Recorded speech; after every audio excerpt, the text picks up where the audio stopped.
Well, Jim's right. I wasn't really excited about this to start with, but as the time wore on, I became much more excited, especially when I saw Jeff get his award. Because I realized on the radio they talked about me, about Dr. Roy Henry. So I'm assuming I'm getting an honorary doctorate as soon as I get done here. So this is going to be a good deal. Okay. When Jim called and talked to me about it, he wanted me to talk about succession was the term he used. At the time, I really didn't think I knew anything about it, and I still don't think I know anything about it. And I realized that when I heard two guys out in the hall talking a little earlier this morning. They said, I wonder what the hell Henry thinks about succession. And I don't know anything, but I'm going to talk a little bit about it. When we think about succession, it's about, how you transfer your assets, and it really comes down to giving and giving back. And when I think about giving back, I had a thing happen to me that I think is a good story, and I think you need to hear it. I was coming back on a plane from the East Coast, and I was on the Southwest, and there was about 9 empty seats, middle seats in the back of the plane. And so somebody's going to have to move and let me sit down. And I put my bags up above, and I said, who wants to sit with me?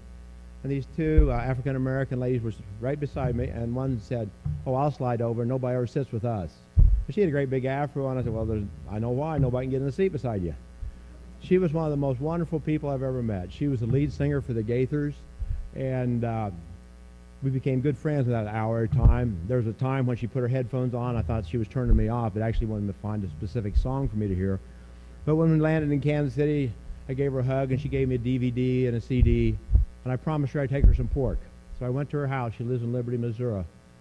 And we hadn't talked very long, and she says, she talks about the soup kitchens and stuff they're involved in. She says, how do you give back? Well, you feel like you do pretty well, but our age, we need to think about that until somebody asks you point blank. And then you realize how insufficient in those areas we are. So this is about how we transfer things, our assets that we've worked so hard to obtain, and when we finally take a breath and think, oh, life's good, then it's all about how do we divest of these assets to those that need them most. When I thought about this topic, I think when you talk to your children, you have two topics that you're really not very comfortable talking about. They both start with S. But at the end of the deal, they should wind up the same. Everybody should live happily ever after. And so when you talk about sex, if you delay it too long, there's no reason to have the conversation because it really doesn't make any difference. And the same thing is true about succession. If you wait too long, there's no reason to have the conversation because it probably doesn't make any difference. But we want to have the conversation so at the end, on both of them, everybody lives up happily ever after. The only thing is I have to die for the happily ever after to occur, but that's just where we're at. Jim also promised me that there were going to be a lot of people come to want to hear what I had to say. And so I did a little survey, and I checked. I found about 9. That my 3 kids, their spouses, and their attorneys. And they were very interested in what I had to say. I don't know why, but they were getting better. So when he called me, the first time I said no, and then he called me again. I said, yeah, I'll do it, but I'm going if I can bring a lady I met in the bar. And that was enough qualification for him to say, fine, you go ahead and talk. He didn't care who I met. So anyway, here's the way it really happened. We were supposed to go out to dinner, and about 4 of us decided not to, and we just went to the bar because we already had plenty to eat that day. And we were sitting there, and this lady walks in, and she said, are you Steve Henry's brother? Well, I know the drill. I've been there before. I've done it. And then the next question usually is, well, are you older or younger? And I'm sorry you had to ask. And then they say, are you smarter or dumber? And I've always been the dumber. I've been happy to be the dumber. But this was different this time. She came in and she says, are you Steve Henry's brother? I said, yes. And she said, well, we both play the cello. And she says, I knew she was searching for a topic to go to. And she said, I hear you're from a musical family.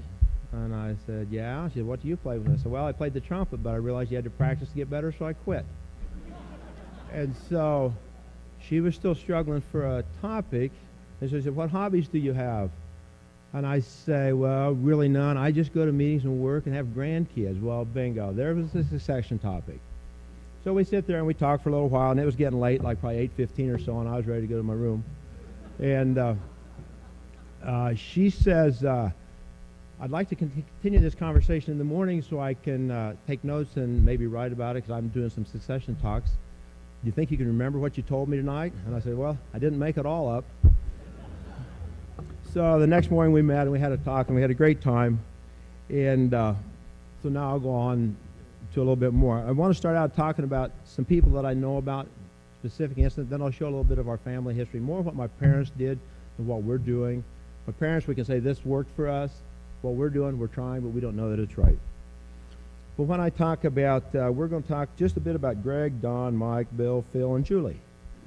When I think about Greg, all the first ones, well, Julie's the only one that's younger than I am. And everybody else is 5 to 10 years older. Talked about Greg. He has brothers and sisters, all about the same age, obviously. One parent's living, one's gone. He farmed with his dad. He doesn't know where his life's going afterwards. They don't get along real well with their brothers and sisters. Talked to Don. He talked to me probably 10 or 15 years ago and said, what's your exit strategy? I said, boy, this is pretty aggressive. I'm just kind of getting to where I'm thinking I'm here. Now you're talking about getting rid of me. And he said, well, I got a problem. I said, I got 4 kids. None of them will ever come home. I know that. So I need to get it together. I said, well, great. Just kind of let me know how it's going along. I talked to him from time to time when we'd see him at meetings. And he said something about a hired man, but I really never clicked into what he was talking about. So I saw his wife, Sue, last summer, and I said, how's Don's exit strategy coming? His succession plan. She said, he doesn't have one. Hadn't done anything. That was Don. Talked to Phil. He comes to me. He has no children. And he says, I don't know what I'm going to do with all this stuff. He said, I don't know who I'm going to give it to. I said, well, I mentioned KSU Foundation, but I don't know if that was the right college for him or what. But that didn't go anywhere. So I know what his plan is. Here recently, he just bought a bunch more ground, river bottom ground. So nothing's changed. And then Bill, this is simple, has a lot of land and no will. And then Julie was the one that she talked to me about, what do you do? And that's what I do by going to meetings. You know, we have these times of lag time, then we talk about things that we don't talk to our neighbors about because we really don't want to share with our neighbors, but we're away from home, so we say whatever we think, and then it never comes back to haunt us, usually. And so I see Julie at this last meeting. She walks up to me. She says, did you do what you say you were going to do? And I said, well, I don't know what I said I was going to do, so you have to help me out. And she talked about gifting to your kids, and about the maximum gift you can give to your kids or anybody, any charity, for tax purposes to lower your estate. And I said, yeah, we did. And she said, well, we did too, but we didn't have to. And so now you owe me. And so, but the difference was this. She's 10 years younger than we are, so her kids are still in high school. But so last spring, you know, like the 1st of June, talking to a tax attorney on what should we do. And she said, well, looking at everything we're doing now, you need to max out your gift to your children as well as their spouses. And I go, that's a big number. But I'm hearing you, and we'll listen. And so that was the advice then. And we go along through the summer, and then I remember what I paid for the most expensive grain I've ever bought.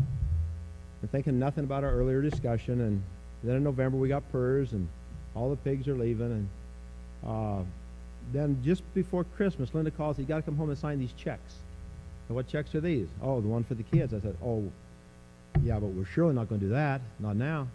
And she said, you can't worry about your short-term cash problems for your long-term asset plan. And so that's kind of where we are with those things. So when I thought of Jeff's talk, what were your takeaway message from Jeff's talk? Well, mine was different than yours probably. He talked about that poor pig that was riding the other pig and all the barrels laying down over here that were happy. I didn't realize my boars were that unhappy that I've been raising all this time, but now I know. So now we'll talk a little bit about the family. What is succession? It's just basically the way you sell and transfer and give. It's hard to get started because you work so hard to get to where you are, and now you say, now it's time to go. I think I had about a year when I thought, oh, life's good. Giving's a learned practice. You just don't start giving because you want to give. You have to start at an early age. And I remember my parents. They were always very generous people, but they had no money. And I couldn't see how they did what they did, but it seemed to be very important to them. You need to start before you think you can afford it. By the time you afford it, you waited too long. It's just like my example about the kids. My goodness, they don't need that, and I can't afford it, but it has to happen. And the yeah butters in the family. I would be the yeah butter. You know, yeah, but why do we have to do this? Or yeah, I was the one that came home, and you guys didn't. You got to get that out of the conversation. It takes you nowhere. Who will ultimately implement your wishes? Obviously, I showed you my wife will ultimately implement many of my wishes, and my mother did also. Very detailed and very much to the point. These are my parents. We moved from Belleville in 1951. Everything I know here is what Steve told me. I was 1, he was 3. And tried a few crops and steers and dairy cows, and that was the plan at that time. And we realized we kind of lived from milk chuck to milk chuck, and they weren't very big. Remember the guys kept picking up the cans, throwing them in the back of the truck. And then Dad lit a hot water heater and exploded on him and got burned fairly bad. You know, that's an odor in your house you always remember with that ointment they put on for burns. But that was the time we decided to get out of the pig business. And about that time, him and Wendell Moyer, which Jim referenced earlier, had a conversation about pigs and what do you think we need now. So that was our introduction into the pig business. Started with rhinitis. Remember those noses, how they curled around the corner and had the big humps in them? Pretty cool, but not worth a lot of money. They grew really slow. So we depopped for the first time. So we thought we'd try the purebreds, and we really didn't want to be successful because we picked Durocs and Poland Chinas. And this is our animal welfare barn we had. You know, it had pens that sows could go in and straw and everything that sounds like should be good for the pig. And well, it was till one got out and pushed the heater into the panel and burned the barn down. And so that was kind of what happened there. About that time, kids were getting old enough. We were thinking about going to college, and so we were leaving home. And so the folks were just there to kind of make do with what they do, kind of get a little bigger in the pig business, and that was that. When you go to college, then once you get out, you need to think about the decisions you make and who you impact with the decisions you do. And so when I decided to come home, and this is not in the order of age either, we need to flip-flop those top two. Decided to come home. It impacted my brothers and sisters as well as my family and my parents. And my parents were glad I came home. I don't know if my siblings were or not. And so obviously this is Steve. And of those 4 up there, I'm the only one that doesn't have any letters behind my name until today. And everybody else. So I'm hoping maybe that'll change today. So Linden and I, we wound up having 3 kids, and they've all done quite well. They went to the gene pool outside, and the ones on the left had to go to Kansas City. This is my son Mark and his wife Kate.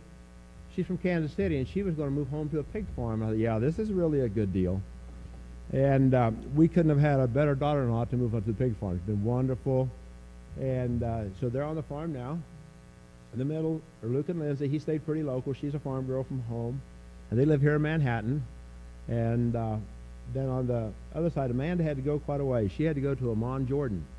And so then it's a different culture and everything else to find Foddy. Well, what happened with that is we had 10 grandkids. And the redheads are the ones that are on the farm. And the middle pair up there on the right were the Oops. The mom was a nurse, and she had to call the doctor and tell her that she was going to have twins. And then the one that's always special to you is usually your oldest one, and I don't know if special is the right word, but the reason it will be is she's a city girl, and not sissified especially, but you know, she's kind of her peers and who she runs with is pretty important to her. And she was at the farm, and she wanted to go with me. I had a manure spill, and she said, "Can I go?" "Yeah, that's fine." She's probably 11. She's 14 now. I don't know if she'd go today, but then she did.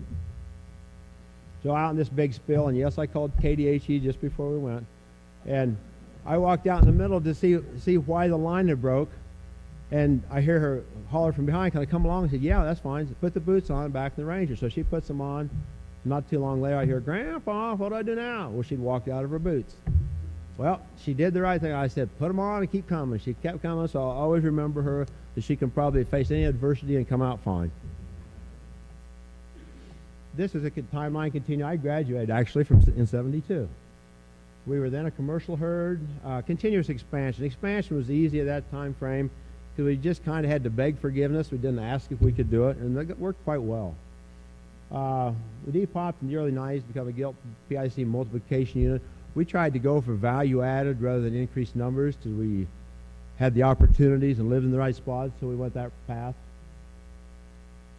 About that time, Mark and Kate came home, and we're really poised to potentially do fairly well because we'd gone to boar multiplication, even though it says gilt. But anyway, Mark and Kate home, we're just switching to boar multiplication, and Obviously now, since we have PERS, we're repopulating. So this next little deal will probably confuse you, but my mother was very meticulous.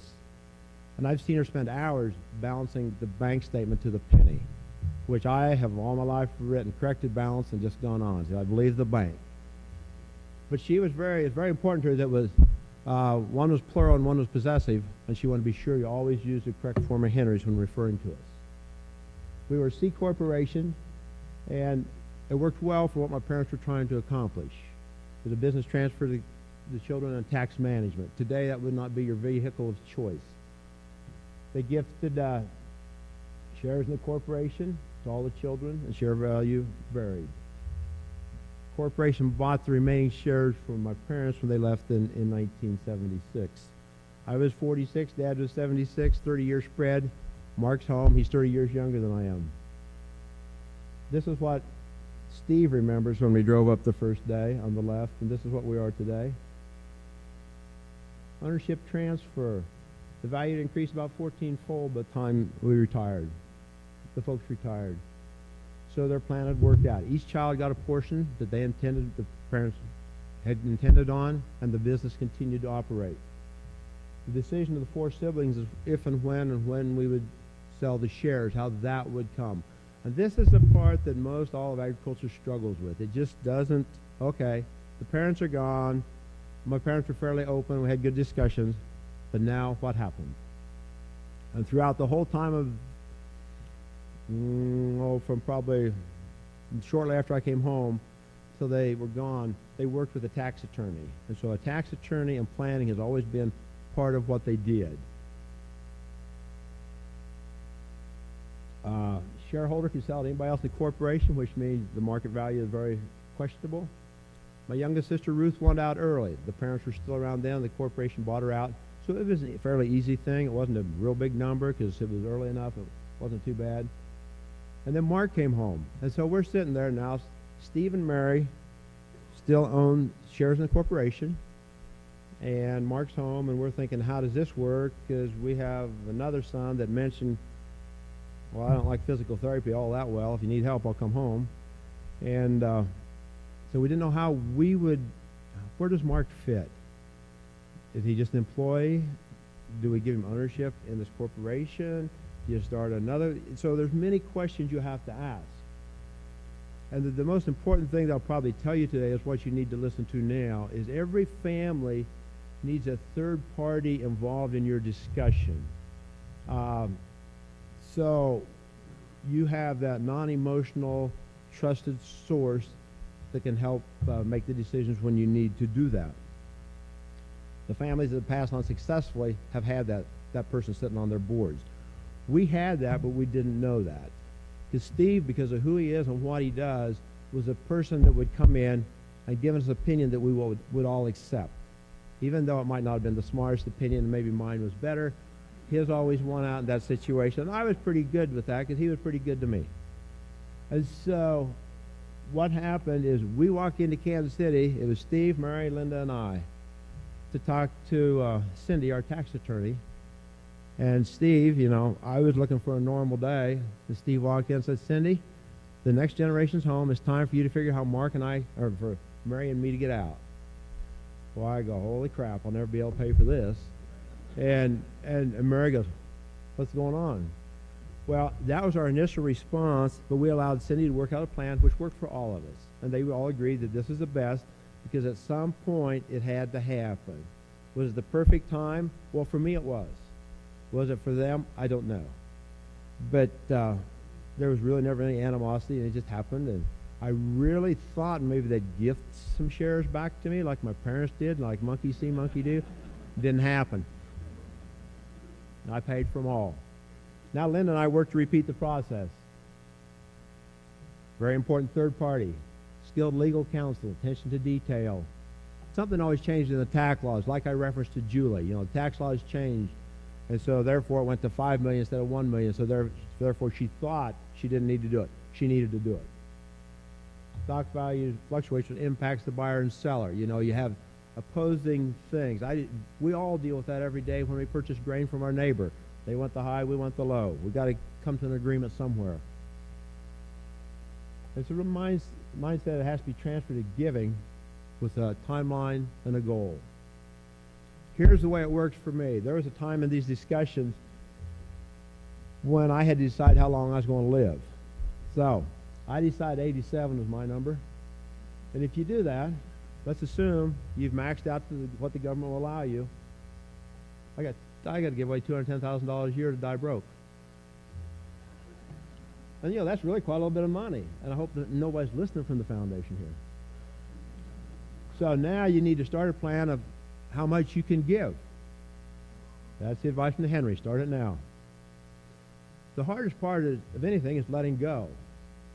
And if something were to happen to this little boy, I'm sure he would wanted his blanket to go somewhere special rather than just be trashed.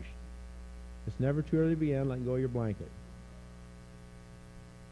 Time to wake up. JoAnn's next. That's the end.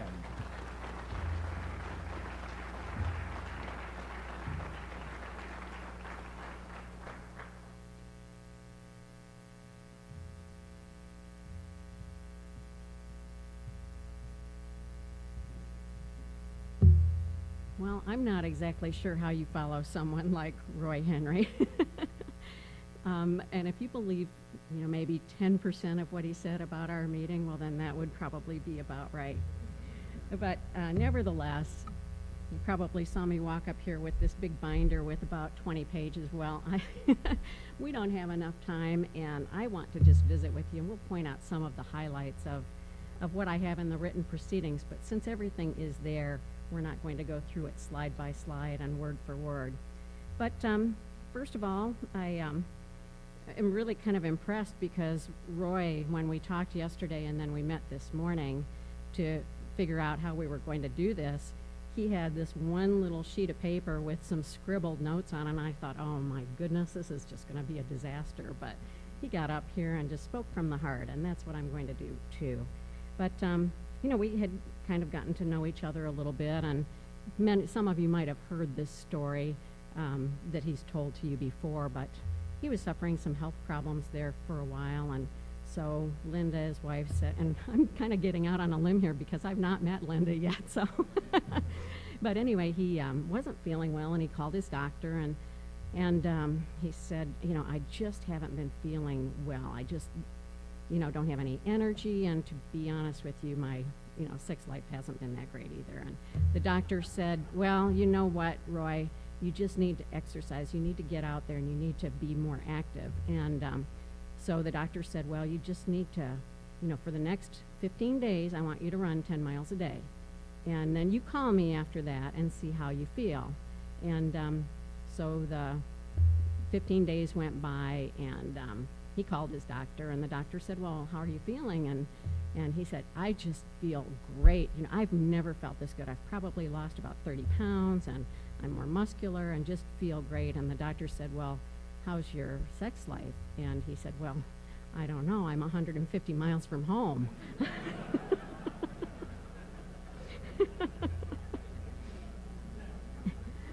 So I want to tell you a little bit about myself before we get started. I grew up in the hog business, and people are probably beginning to think that I can't keep a job because I just started a new job a week ago Friday, and that was it was almost the same day that I became a grandma for the first time. So I had a lot of firsts going on. And our farm was right outside of Ann Arbor, Michigan. And so I have one brother and 3 sisters, and we could be out in the field on a Saturday and hear the crowd from the stadium. So we knew that we weren't going to be able to continue to farm at that location. And I don't know whether it was my grandfather who instilled this in my dad or if he just felt it, but he wanted to develop a plan early to make sure that my brother could continue farming. And it's not necessarily an equal plan, but it is a fair plan. He was the one who came back to the farm. He deserved that chance. We still don't know how it's all going to pan out. My father is 89. He lives with my brother and sister-in-law, and he spends 2 days a week at each of my sisters.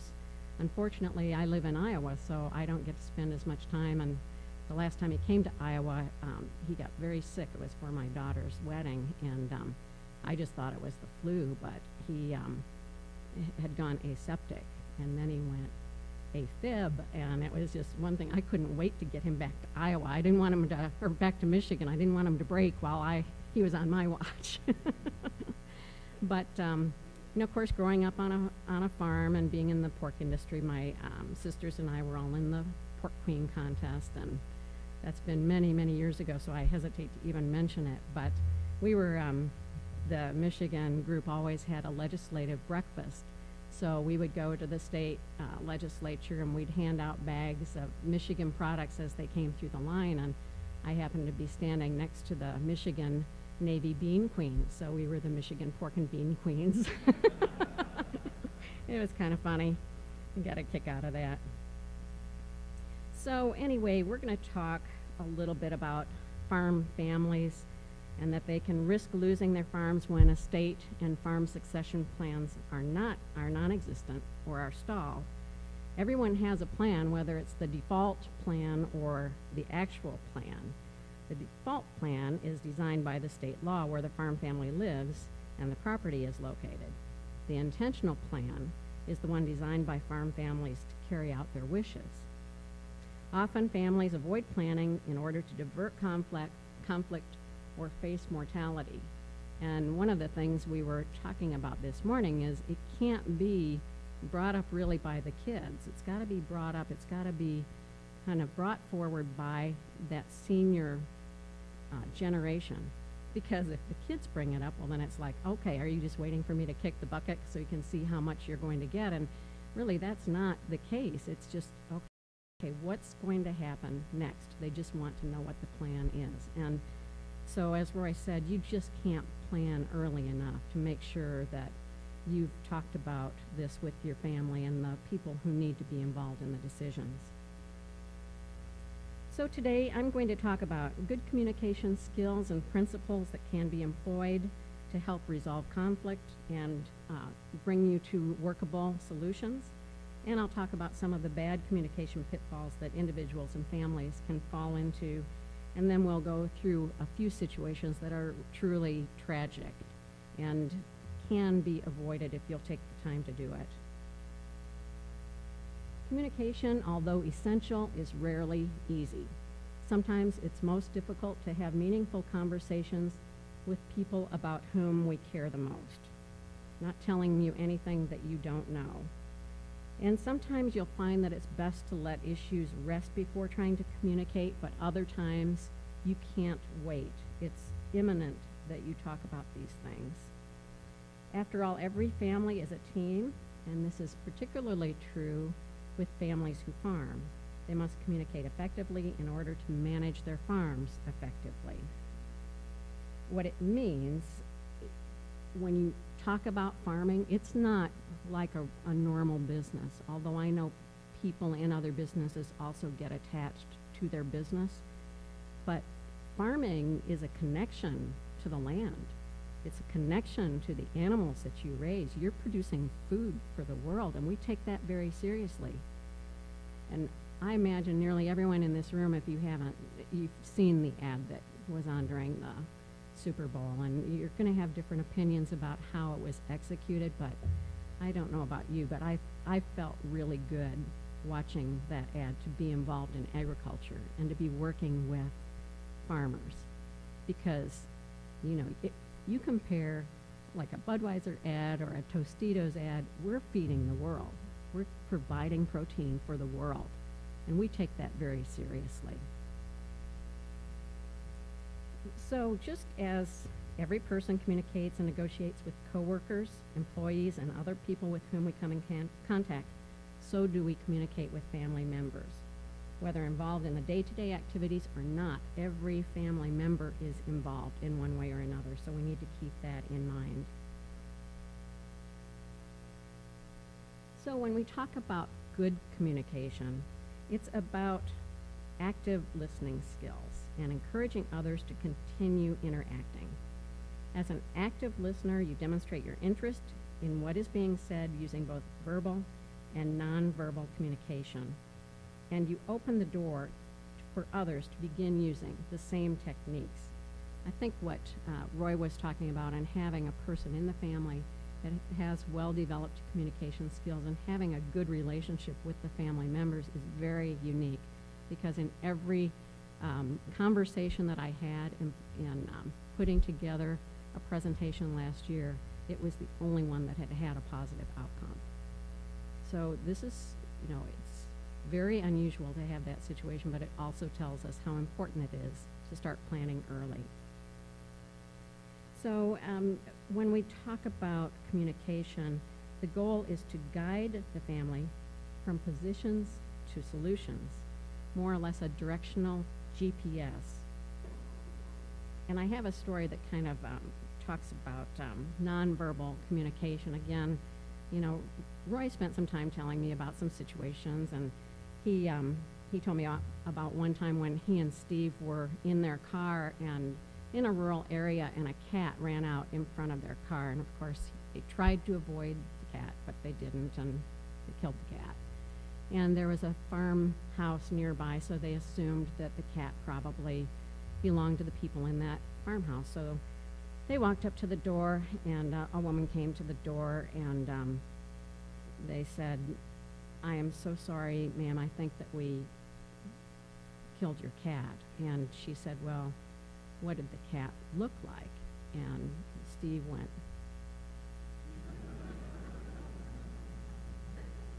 and the lady said, no, I mean before you hit the cat. And Roy did.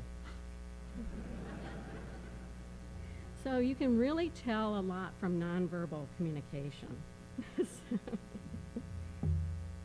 So let's look at some key elements of good communication. And really, it's just common sense. But when emotion is involved, common sense can sometimes fly right out the window. So that's why it's important to keep these things in mind. And they're listed here.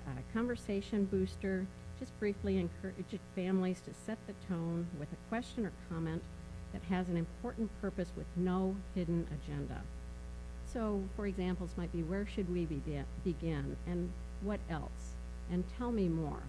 And it might be that you're someone chosen as a friend of another family to serve that purpose. It may be, it's not normal, but it may be that you can serve the same role that Steve did for his family. So that's why it's important for all of us to keep this in mind. Acknowledging and showing appreciation. When someone is angry or worried or unhappy, you can reflect back on what you've heard and acknowledge the emotion. So expressing appreciation for how people are interacting and being part of the conversation is really important. Ask clarifying questions very carefully. You don't want to have anyone explode, but you want them to fully explain their position and why they feel the way that they do. And if you're that person who is coordinating or facilitating, frequent summarization and reframing what someone has said so that everyone is very, very clear about what's being shared. Use technology wisely. How many of you check your email like every hour? Okay, how about every day? How about once a week? Okay, so if you've sent an email and they don't see it for a week, people are just going to use technology in very different ways. And I've received emails that people sometimes have a very direct, very blunt way of saying it. And I worked with one guy once. I called him. I said, "Don't send me any more emails. If you want to talk to me, call me up," because his emails just really irritated me.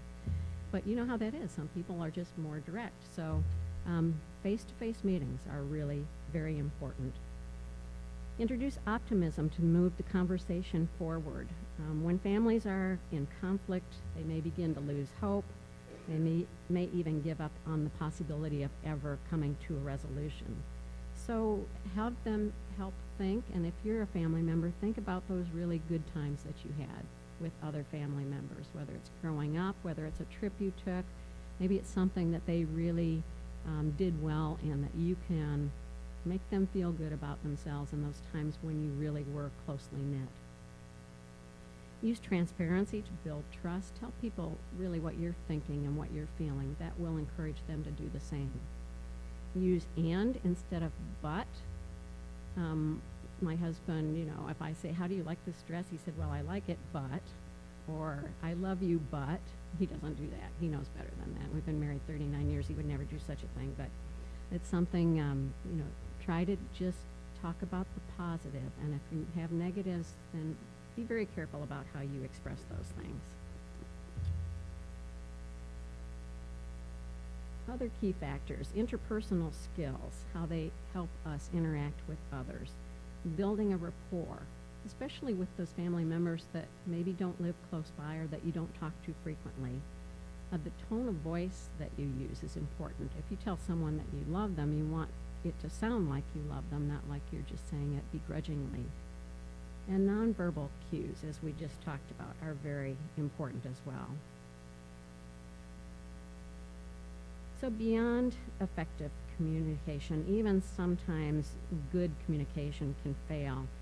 And in those cases, you really do need to consider outside help and guidance. Maybe it's a family member, maybe it's someone in your community who you trust, maybe it's your church, maybe it's a close friend.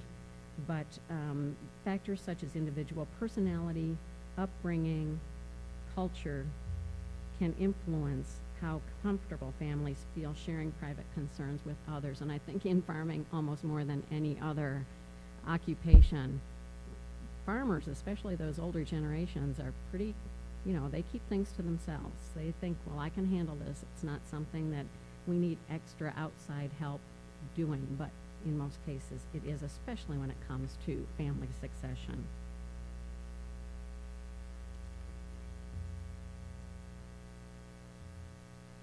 I think one of the most important steps is getting the right group of interested parties around the table. And start by defining family. Does it include blood relatives only? In-laws? What's the role of stepchildren, grandchildren, nieces, nephews, cousins, and others? And identify which family members actually want to be successors, with hands-on responsibility for the business, because often it might be the eldest who felt like that was his or her job, that she was expected to come home. But maybe they, so getting people in a private conversation and saying, what do you really want? Even if they're not wanting to come back to the farm, what do they really want? Or what do some of the other off-farm siblings want? And you might be surprised, it could be very different from what they're presently doing.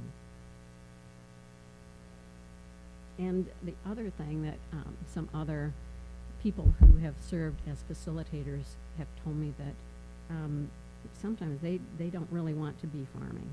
And if that's the case, well, then it's better to find that out earlier than later.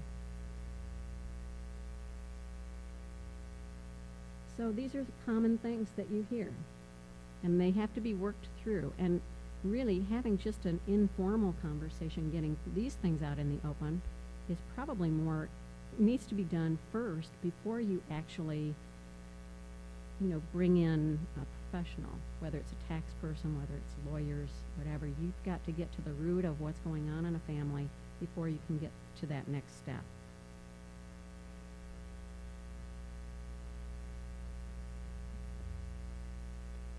This helps, these are just common sense, as I said, but to really make sure that you're meeting all of those is truly important. So we'll just talk about a few of these. Ron Hansen, you've probably heard his name or have heard him speak before, is an agribusiness professor at the University of Nebraska, and he's talked really widely about succession and how important it is. And he says that he remembers sitting around a kitchen table with siblings who wouldn't talk to each other, and he relates how a family of 5 brothers and sisters were joined at the table by 7 lawyers. So you can imagine how well that turned out.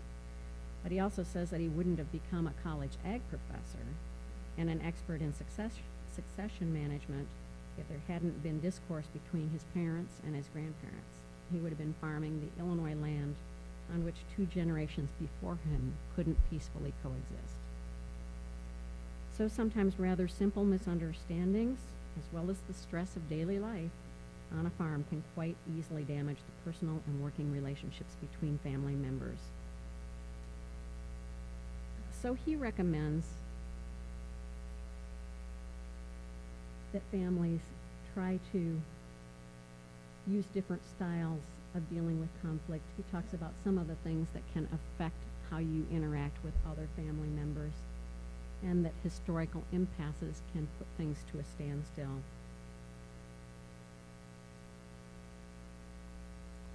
So in summary, it's important for families to begin communicating early before a crisis occurs, communicate effectively with active listening skills, and communicate often to avoid misunderstandings.